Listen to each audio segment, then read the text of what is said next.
তো বন্ধুরা দেখতে পাচ্ছ যে কেদারনাথ যাওয়ার জন্য সমস্ত ড্রেস আপ গোছানো হয়ে গেছে। এবার এইগুলোকে ব্যাগের মধ্যে প্যাকিং করা হবে এবং এরপর চলে যাব সোজা স্টেশনে। লীলা শুরু করলাম,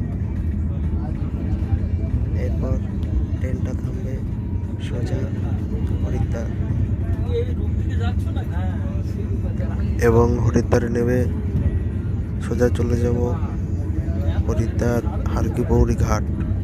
তো বুঝতেই পারছো হারকি পৌরি ঘাটে চলে এসেছি, যেহেতু শ্রাবণ মাস চলছে, বাবার মাথায় সবার জল ঢালতে যাবে, তো তারই প্রস্তুতি চলছে সবার।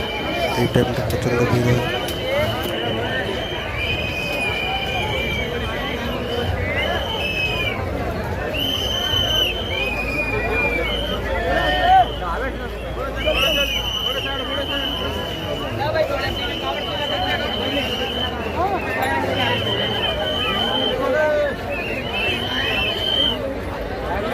তো ফ্রেন্ডস, সামনে ঘাট দেখতে পাচ্ছ, এই ঘাটের সাইডেই একটা ভোলেনাথের প্রচণ্ড মূর্তি তৈরি হয়েছে।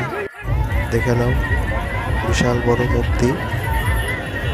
কাছ থেকে দেখতে গেলে মাথা উঁচু করে দেখতে হয়। এবার দেখতে পাবেন সন্ধ্যার আগে দিয়ে ঘাটের এরকম ভিড়, অসাধারণ একটা ভিড়। চারিদিকে লাইট জ্বলছে, দেখে নাও।